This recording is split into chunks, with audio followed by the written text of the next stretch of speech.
In 2018, millions of stolen Facebook profiles were weaponized to manipulate elections, expose the dark side of data harvesting, and change the conversation around privacy forever. This is Season 5, Episode 5, the Cambridge Analytica Scandal. Welcome back to the Cyber Distortion Podcast with Kevin and Jason. Don't forget to subscribe. Oh, and strap in. You're about to get a crash course in surveillance capitalism. Chapter 1, The Whistleblower. March 2018. At first, no one realized an election had already been hijacked. A pink-haired 28-year-old walked into a London newsroom, nervous, calculated, carrying a laptop full of secrets. I want to address the recent reports regarding And the yet, City News Con. Tens of millions of people had already been compromised. What he was about to reveal would reshape the internet forever. For years, he explained, his company had been quietly building something. Not a product, not an app, a weapon. It started with something harmless, a personality quiz on Facebook called "This is Your Digital Life."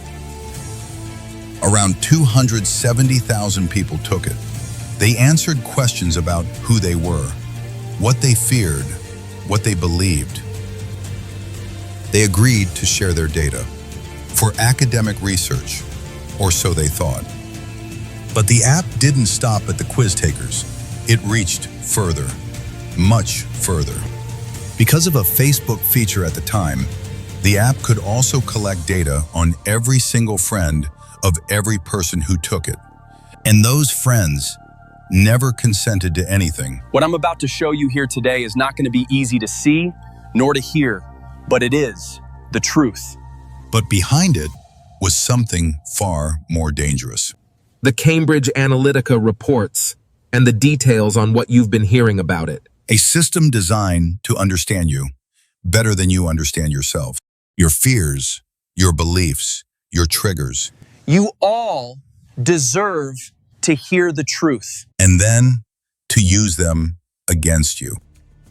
This is our worst nightmare come true.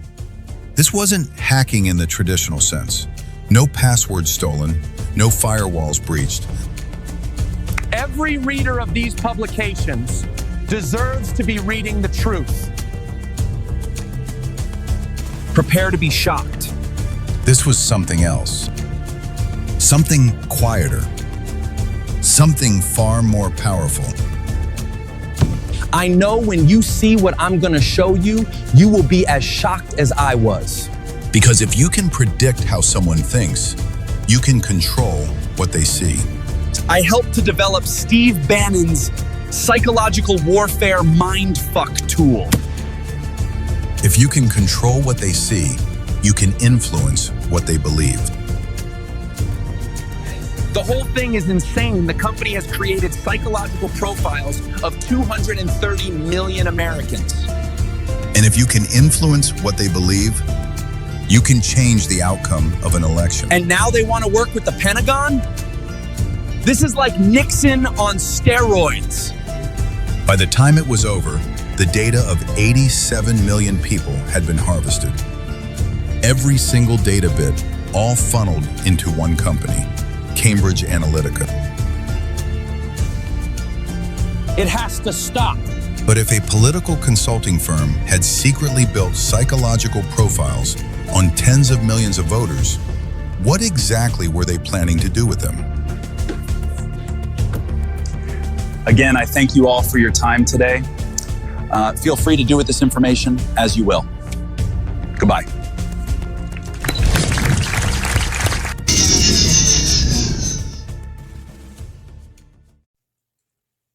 Welcome back to the Cyber Distortion Podcast. This is Season 5, Episode 5. And this one's all about Cambridge Analytica, Jason. Yeah. It's going to be a good one, baby.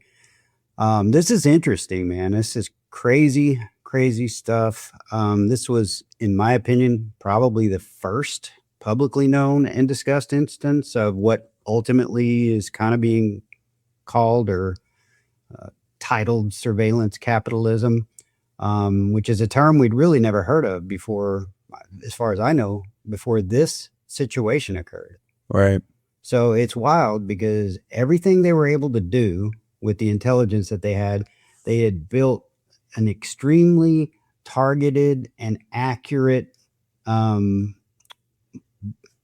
machine based on nothing more than your inferences. So you're on your social media platforms liking posts or responding to posts or, all those clicks. Yeah, clicks, scrolls, pauses. I mean, everything that you Comments. got bogged down by, it's being recorded. It's being, they're building a profile on you. So that was pretty wild. Yeah.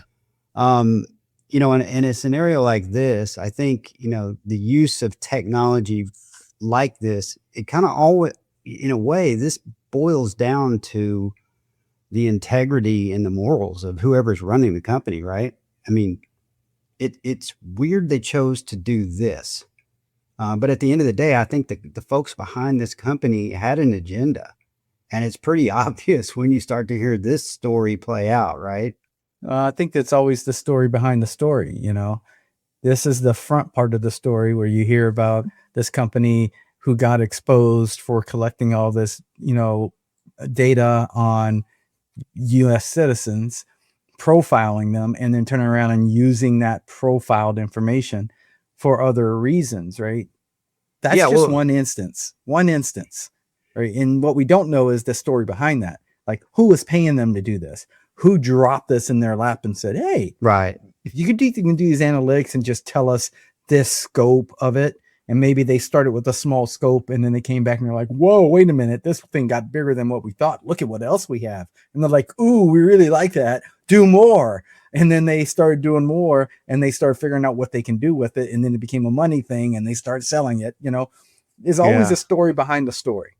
Yeah, but I think they had to start somewhere. And in my opinion, they probably started with the idea of, hey, let's use this as a mega marketing tool and sell the data that we collect so that people can be marketed to improve sales based on those profiles we're building, right? Yeah, they absolutely was not doing it for nefarious reasons.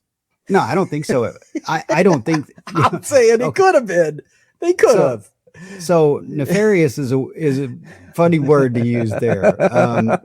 Were they using it for maybe reasons that they weren't necessarily supposed to use it for? Absolutely. Because I think, and I'm guilty of this too, as we're scrolling through these things, and if you're interested in these apps or these surveys or these games or whatever, it always comes with some sort of you must say yes to the terms and conditions first, right? Yeah. And how often do you actually look at all those terms and conditions before you say yes to that?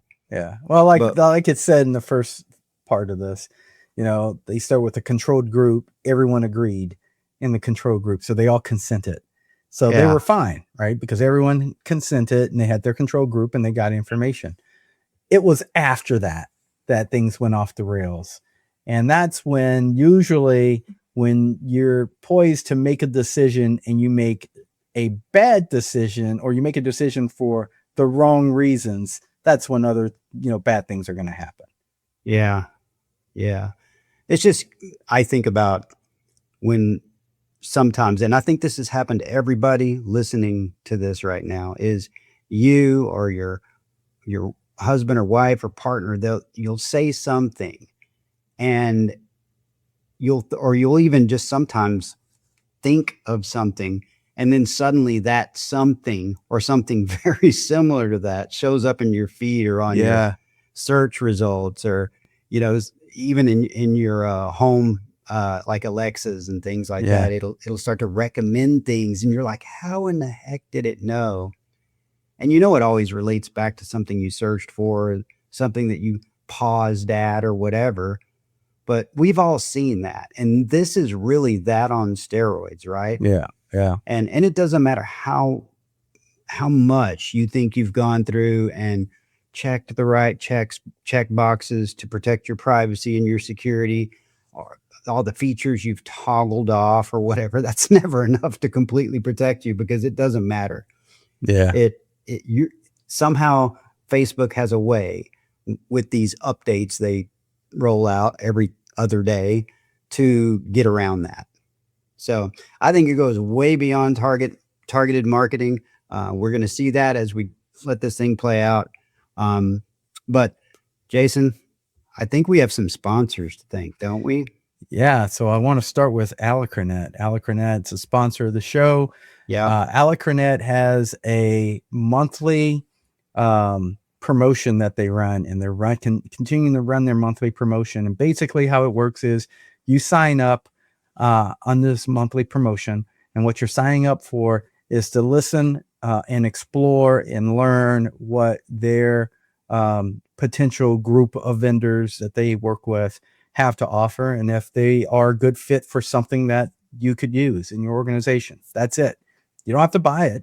You're just exploring and learning and understanding what's available. And generally, when you do that, you find something that intrigues you. And if you do, then a vendor's there to help serve you.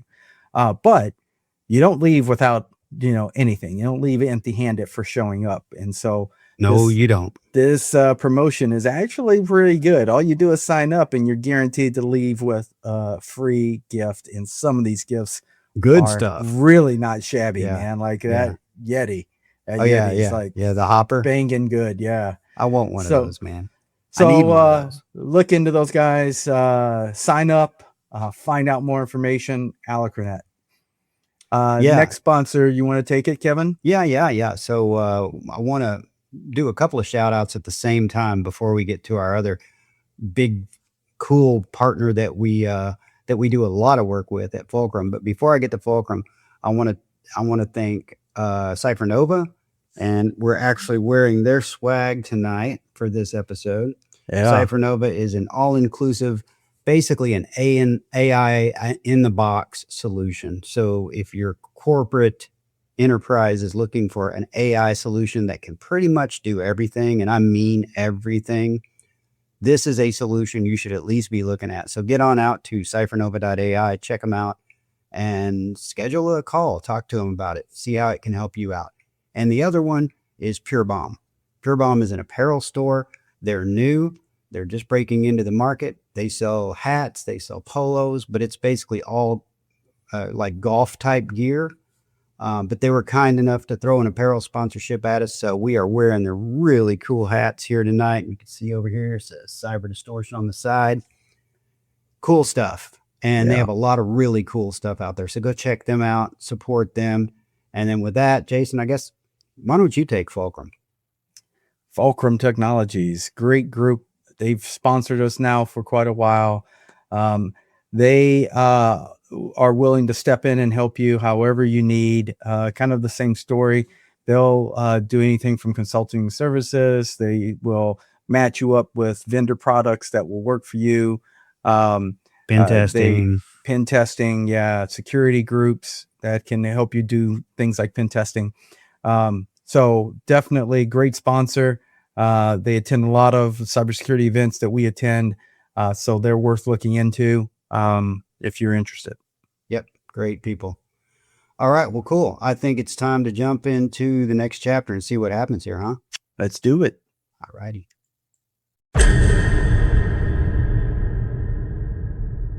Chapter 2, The Weapon, Psychographic Warfare. Cambridge Analytica wasn't a normal marketing firm. It was born from something bigger.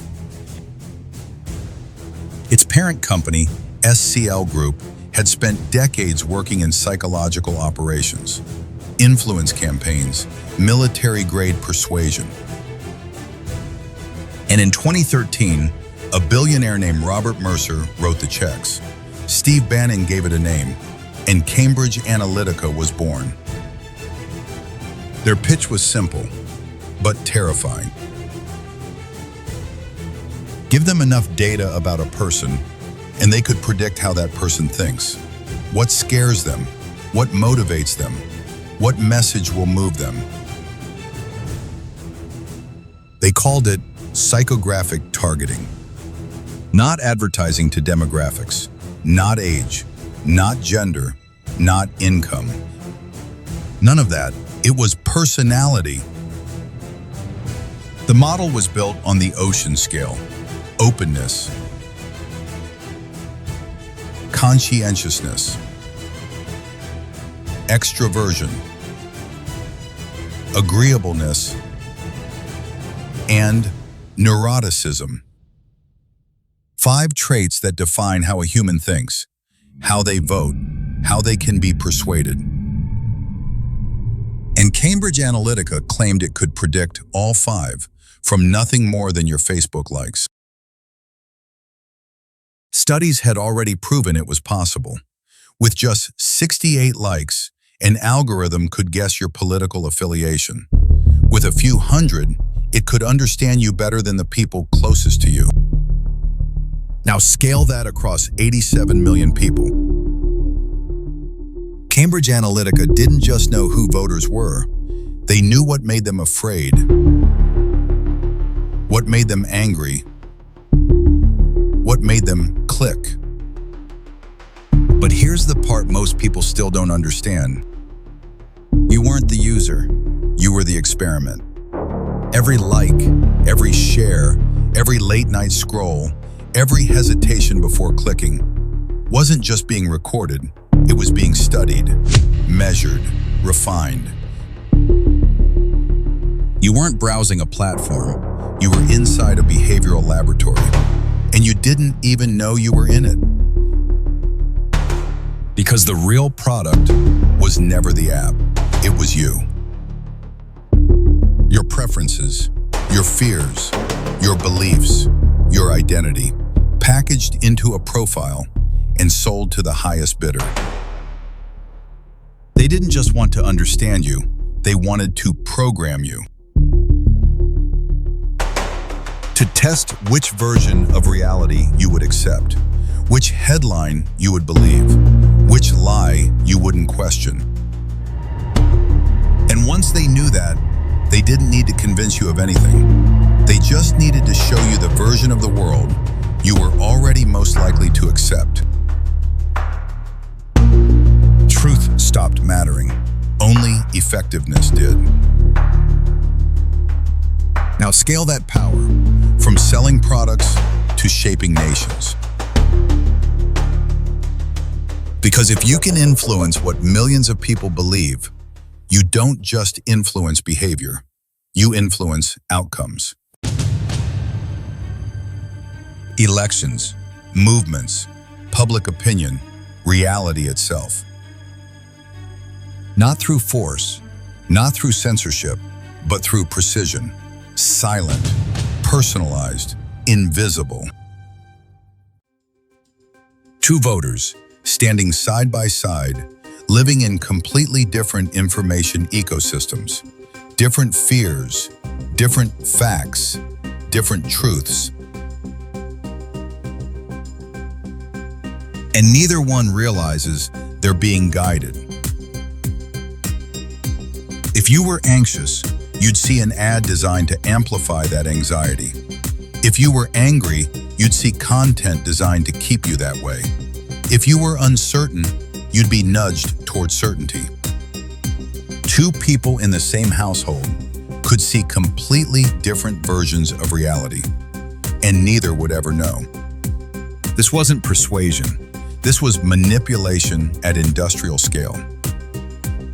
The firm went to work, first on the Ted Cruz campaign, then on the Trump campaign in 2016. Across the Atlantic, their methods touched Brexit. 2 of the most consequential votes of the modern era, influenced, at least in part, by data people never knew was taken. But secrets this big are never kept forever. And this one was no exception. This information powder keg was about to explode in a very big way.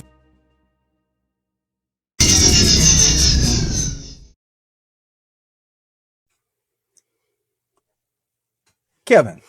Wow. Kevin. Yeah. Look, here's the thing, man. Look, I'll start by saying this. People for the longest time have had this debate around being social engineered by the government or by by entities, right? And there's been a debate about, no, they don't really do that. That's not really happening. And then you have the other side saying, I know it's happening. I mean, like you were talking about earlier, things popping up on your social media feeds and your Alexa or whatever on your TV that was, related to something you were just talking about. Those things are real. And here is a real life example around something that actually happened, not fake news. This is real. This actually happened. And the reports are showing that it was a part of at least 3 campaigns, 2 in the US, 1 in the UK, where they were applying these effects of trying to manipulate the way people think to see what would happen. The thing that caught me the most is statements like they weren't trying to control you. They were trying to program you, and like programming you, right? They We're knew, lab rats. yeah, they knew your triggers, and they're like, let's just pull on those triggers a little more and see what happens. You got to believe the implications. The implications have to be so far more reaching than just what they were targeting. I mean, you think about, I'm not saying that there are direct ties to any of this stuff, but you got to wonder if you push a person's button over and over and over again on things like social media, some people are going to react differently, and could be some people react violently. Could some of the violent acts that we've seen over the last 10 years or so be directly related to campaigns like this? 100%, dude. 100%. Yeah. I mean, the fact that okay, first off, this is really a problem for me. This SLC group that was behind the parent company of Cambridge Analytica. Yeah. So it said they spun out of military level psychological campaigns. Yeah. That's disturbing. That was already intentional to begin with, right? It's all about mind control, right? Yeah, from the beginning. So when Cambridge Analytica was created, that was the roots of Cambridge Analytica. Yes, that was the genesis of this company is, hey, we can control people. We can control the way they think. Therefore, we can control ultimately the outcomes of how they act, the things they believe, the things they fear, the things they see even. Yeah. Because the machine behind this took the information it could see your reactions to and said, ooh, they like, scary movies. Let's force more scary movie crap at them. They like political statements and things related to one side or the other, the left or the right. They're hardcore conservative or they're hardcore Republican. Let's push more of that propaganda at them, and let's push them more far. And why? I don't know. You'd want to push them to the far end of that spectrum, but it seems to me that if you're any far end of any spectrum, why would you want to do that? Yeah, let's say to see what happens. Let's just do an experiment, see what happens. Let's just blow up the world. Ooh. Let's say I'm reasonable and I'm riding in the middle, right? I'm not hardcore right. I'm not hardcore left. I'm just trying to be reasonable in my thinking. But if I see an article that I think is interesting to me, and maybe it's a little bit more left leaning, I feel like it's going to start feeding me more of that left leaning propaganda to try to push me further and further that way. And to what point where is it trying to get me to? Yeah. Because it already okay, let's say it's already profiled me as one or the other. Is it trying to keep me there? Is it trying to flip me? And in this case, supposedly it was Steve Bannon. We heard Chris Wiley say that in chapter 1 is he built Steve Bannon's mindfuck tool. Well, I think what he's basically saying there is this thing was intended to push you more to his way of thinking, right? Yeah. He's behind all this. Yeah. And the craziest thing it said there was in 68 likes, it could determine my political affiliation. Okay. That's crazy, off just likes. And then with a couple hundred, it would know me. Like it would have profiled me well enough to know me better than anybody in my friend and family space. And this is pre-AI as we know it today. Imagine what it can do now. Mostly machine learning. Yeah. And machine learning algorithms that were creating these, metrics. So you imagine now the capabilities could just be out of this world. I mean, watch out. I mean, that's all I have to say. We need to be more diligent about the information we're giving away, the actions we're taking online, the clicks, the comments, all that stuff that we're making. We really should not be making political comments online. That's my opinion.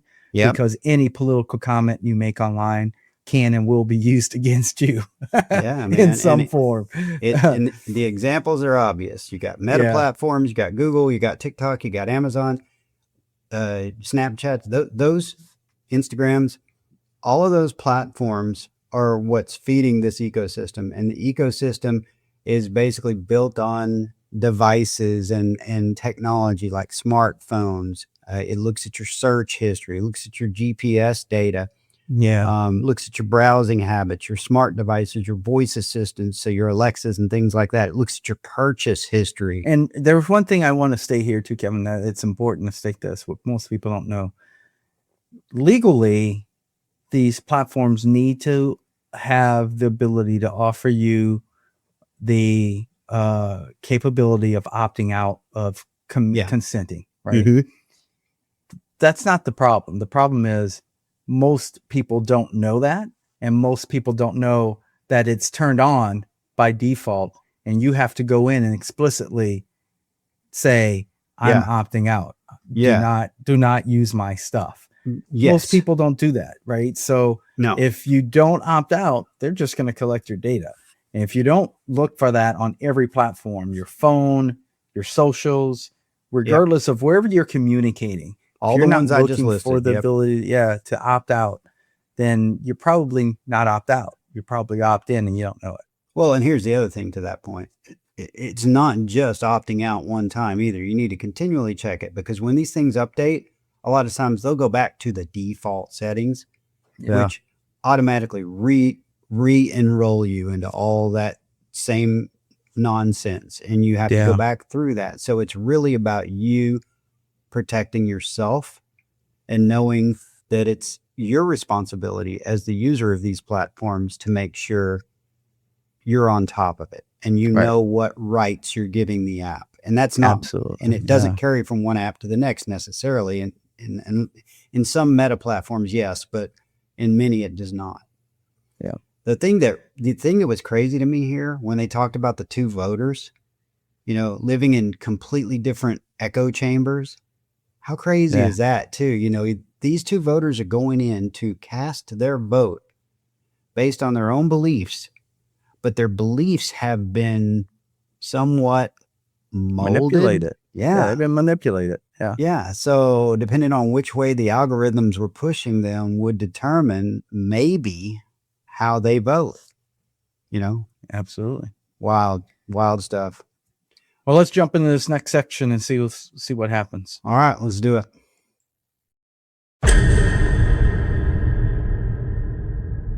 Chapter 3, The Reveal, a Democracy Hacked.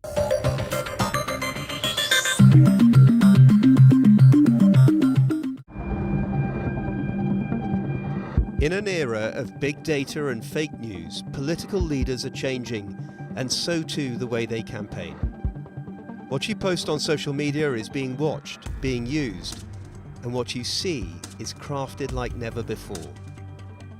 And bestriding this vast digital frontier is Cambridge Analytica, a company which trawls personal data to try to predict, then alter voter behavior. A company which claims it was pivotal in getting Donald Trump elected, but which today, extraordinarily, has been suspended from Facebook. On March 17th, 2018, the story exploded. What he told senators. Cambridge Analytica is the canary in the coal mine. We must address the digital echo chambers that are being exploited to algorithmically segregate American society. The Guardian, The New York Times, It weighs all on at me once. that I played a pivotal role in setting up a company that I think has done a lot of harm to the democratic process in a lot of countries. And the world learned the truth. On social media, you curate yourself. You put so much information about who you are in one single place. So whenever you go and you like something, you are giving me a clue as to who you are as a person. And so all of this can be captured very easily and run through an algorithm that learns who you are. When you go to work, right, your coworkers only see one side of you. Your friends only see one side of you, but a computer sees all kinds of sides of you.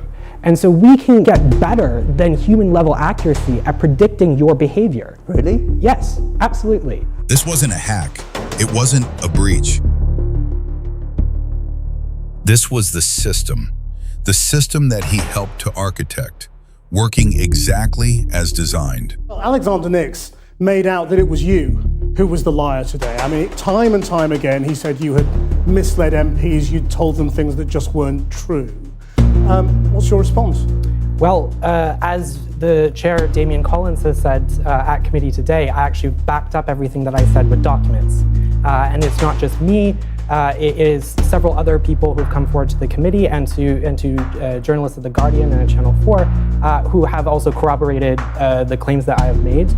So I'm quite comfortable standing by the statements that I made both to the committee and to the media. And more broadly, you know, this is a man who is being completely discredited because, as he admits, he seems to be a compulsive liar. And his only defense right now is that he was consistently lying to clients left, right, and center. A platform built to collect data, being used to weaponize it.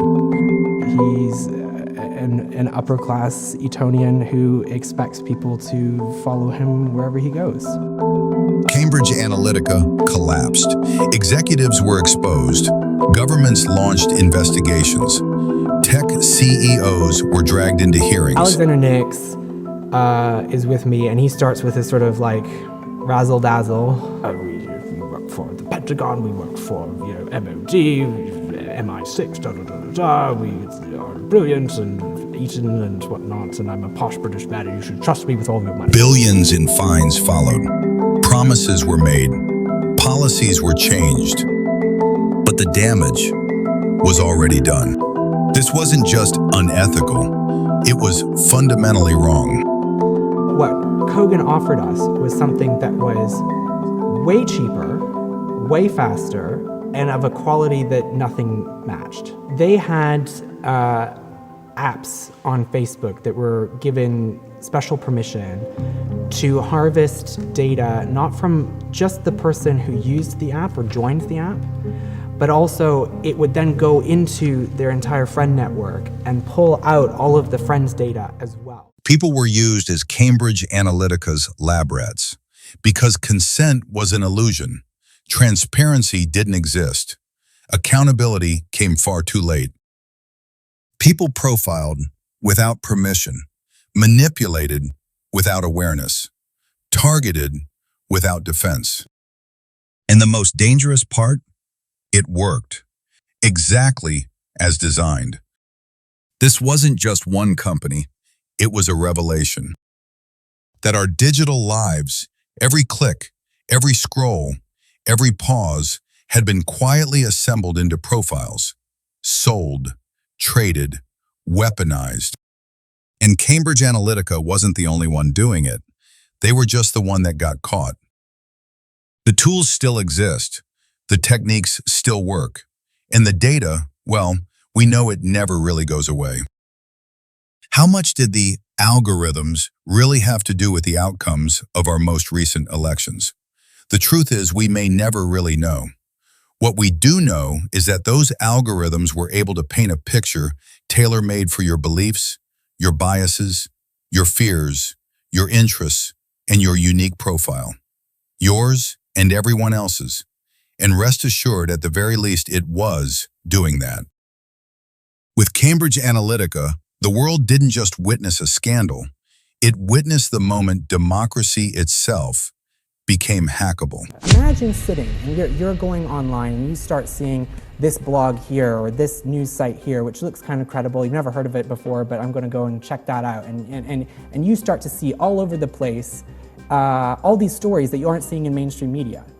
And then you start to question, why isn't it that mainstream media isn't talking about these like insane stories that I'm seeing all over the place? And then you establish distrust. And once they stop trusting the institutions, you know, the media being one of them, you've now captured them. And the reason that's important is because if I'm starting to think about things and I'm starting to see things that aren't necessarily the reality of the situation, I am now behaving in a way that is fundamentally different to if I had known that this is fake, right? And when you think about what is democracy and what is necessary for a functioning democracy, we need to at least have agreement on what is real before we can have any kind of, you know, ideological debate. If we're living in different realities, we can't talk to each other because we aren't seeing or hearing any of the same things. Just because you don't see this on the internet doesn't mean that it's not happening, because that's literally what targeting is about. You don't see it, this person sees it, this person sees it, but you don't. It was this Facebook data that became the foundation of the algorithms that then, you know, Cambridge Analytica built its company on.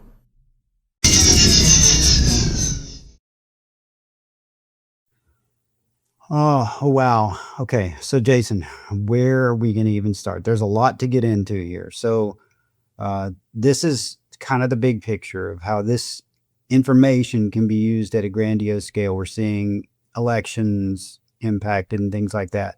And our guy, Christopher Wiley, comes in. He's one voice that's come in and spoken up on this. So he's the whistleblower. In my personal opinion, he took a huge risk coming out and saying what he knew was going on behind the scenes at Cambridge Analytica. He risked impacting a business model that was backed by probably more than one billionaire, but certainly a billionaire hedge fund in Robert Mercer. We heard that. So now you're messing with billionaires' money, and you're messing with these other folks' livelihoods by disrupting what I would consider is a machine. And he said that it got the better of him. The human side of him got to him, and he said it weighed on him that he knew what he was doing was impacting things that were harming democracy. I can't imagine being in that situation. Can you? Yeah. You know, I think at some point you find yourself in a position where you have all this inside information about something, and it's bad information. It's being used for that, you know, in your heart of hearts, for bad reasons. Yeah. And you have to decide how far you're going to take it. So kudos to him for standing up and doing something about it. He's right? freaking, he's a hero that's not wearing a cape, in my opinion, to be honest. He's He's got balls of steel too. He's a disruptor. Why keep with the status quo and let people keep doing stuff that can manipulate you? If people like this don't stand up, you know, that stuff will just continue to happen. So yeah, super impressive. Great job exposing what was going on. I think, you know, it speaks to so many things, man. It speaks to things like, you know, power and money often believe that they can do whatever they want, and they kind of steer the ship with their power and money until people become the wiser and realize, hey, you're steering a ship in the direction I don't really want to go, and I shouldn't have to go just because you have power and money. And so I want to do something different. And that's, you know, that's these types of examples. I just think you look at the entire story and you listen to the feedback on both sides. You gotta sit back and ask yourself, how much more of this is actually going on that we don't know anything about, that people aren't blowing the whistle on, or that people are just accepting. Maybe they're getting paid too, and they're like, oh, well, I'm getting paid more money, so I'm not going to say anything. right? Yeah. Whatever it is, power and money never led to, when in the wrong hands, never leads to good outcomes. Positive things. Yeah. Well, the key thing is that, when in the wrong hands. I mean, obviously, that's what I said. we don't When want in to the wrong paint hands. too Not broad a everyone brush is like there. that. Yeah, not of everyone's course. like that. Yeah. But those are good points.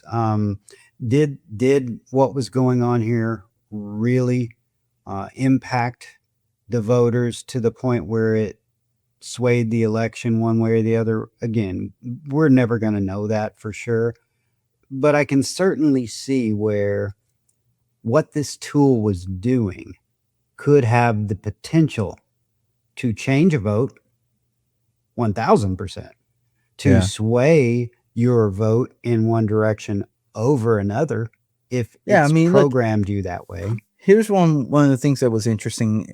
As he was talking, he was expressing this type of story. He was like, part of the first parts of this, and this isn't a new tactic, by the way, I will say, we've talked about this tactic in the social engineering side of the world as going back for many, many, many, many centuries, where organizations would use the tactic to embed deception and confusion on some type of topic, because as soon as that is created, then they can seed their own thoughts into your head and then steer the boat, right? So that concept has been around for a long time. But one of the things he was saying was the first step was to get you to distrust what you already know. So distrust where you normally get your information. If you were to get it from mainstream media, distrust it. So we got to get you not to trust that anymore. You're going to hear this stuff. People are going to be reporting stuff. We want you to start saying that's not real and that our stuff is real. And then you've seen all of a sudden this splurge of the moniker fake news come about. And everything's fake news. That's fake news. This is fake news. Right. And what's being targeted is mainstream media, that everything in mainstream media is fake news.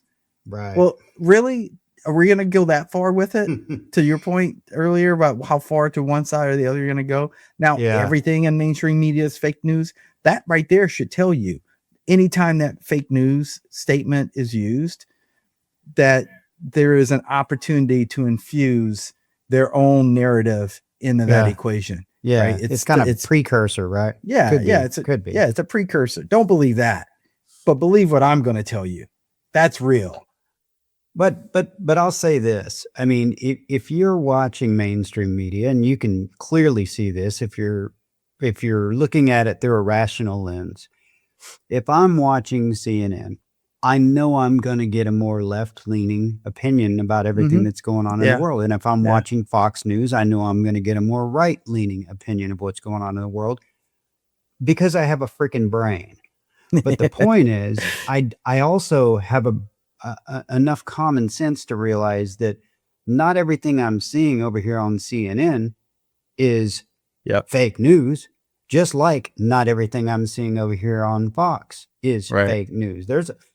And I would go so far as to say most of it's probably not fake news. It's just the news this particular network wants to push on you as, I don't even want to call it an agenda, but the message they're wanting to spread. And that's okay. Well, you and we just have to be state this. Smart enough to know that as you're We watching. also need to state that there is some level of sensationalism that comes out of news. And yes, there's some level of news that isn't accurate. We know that, right? Absolutely. But that's not all of it. Yes. That is not all of it. No. And there are other networks somewhere in the middle, or maybe just barely leaning or whatever. But the point is, these networks, it's their job to tell the news in a way that their viewers want the news told. So if you don't think to a certain degree that a lot of this stuff that was going on with Cambridge is actually also happening with the major news networks, you're crazy. Yeah. Because it is. Yeah. There is always some sort of an agenda. It's just how hard is it being pushed, right? Yeah. And so it all depends on where you're getting your news, where you choose to get your news. Most people are going to gravitate towards the networks or the news platforms that are more in line with their belief systems or their, I guess, personal agenda, if you want to say that. But the point is, all of these networks, it's not all fake news. Well, the general takeaway here for this whole episode, the general takeaway is, don't be a puppet. Don't be a puppet. Yes. Don't be a puppet. If there's one takeaway from this freaking episode, it's don't be the one on the strings. Yeah. Use your brain. Yeah. Realize that not everything you see on the internet's true, and not everything you hear on the radio is true, and not everything you see on CNN or Fox or any of the other networks, NBC or whatever, is true. But it's also not all fake. And you have to be the one to go out and pursue the truth on your own, and just be cautious and mindful of the fact that there are people out there pushing false agendas purposely. Yeah. So we have gotten into a world now, unfortunately, Jason, where you don't really know what's true. And that's a bad place for us to be. Yeah. In my opinion. Yeah. So again, even in that light, don't be a puppet. Make good judgment calls, use logic to figure it out. And if you just don't know, then don't overcommit. Don't go one way or the other. Just leave it open for decision to come back at a later date when you have more information. Yeah. You don't have to jump right into a debate with somebody that you know thinks differently than you. And the second thing is, watch where you're putting your data, your preferences, your likes, your political opinions, so that you don't fall victim of becoming a puppet.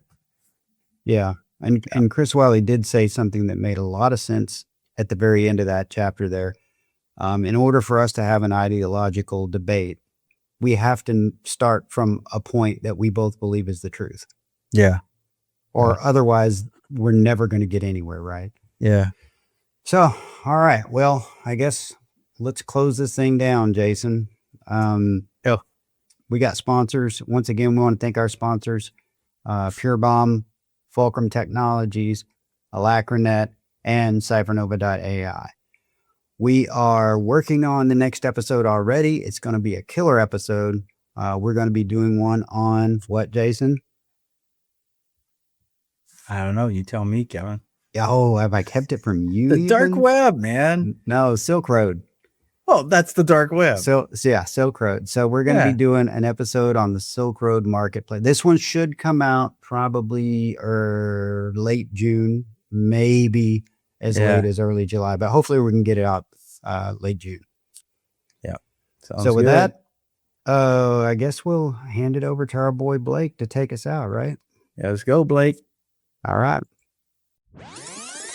In summary, Cambridge Analytica didn't create the system, they exposed it. A system now known as surveillance capitalism, where your data isn't just collected, it's weaponized to predict you, to influence you, and to monetize you. And the system didn't disappear, it evolved. Today's algorithms are faster, smarter, more invasive. They don't just respond to your behavior anymore. They anticipate it, shape it, nudge it. And with artificial intelligence, we're entering a world where influence isn't just targeted, it's generated in real time. Personalized persuasion at scale, automated manipulation, synthetic realities tailored just for you. That alone should terrify each and every one of us. So the real question we should be asking isn't what Cambridge Analytica did. It's this: what's happening right now that we still don't see? Because if your thoughts can be predicted, they can be influenced. And if they can be influenced, they can be controlled. And if that's true, who's really in control? You've been listening to the Cyber Distortion Podcast with Kevin and Jason. This was episode 5, the Cambridge Analytica scandal. In our next episode, we discuss the rise and fall of Ross Ulbricht, creator of the Silk Road, and the digital manhunt that changed the internet forever. This isn't just a cybercrime story. It's a story about ideology, freedom, surveillance, cryptocurrency, and what happens when the internet stops obeying the rules. Until then, stay safe out there.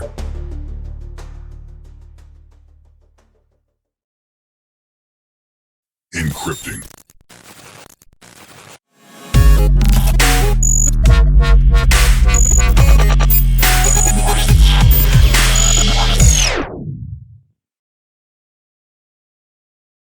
Alacronetis, a value-added reseller that provides cybersecurity-specific security solutions, services, and staffing.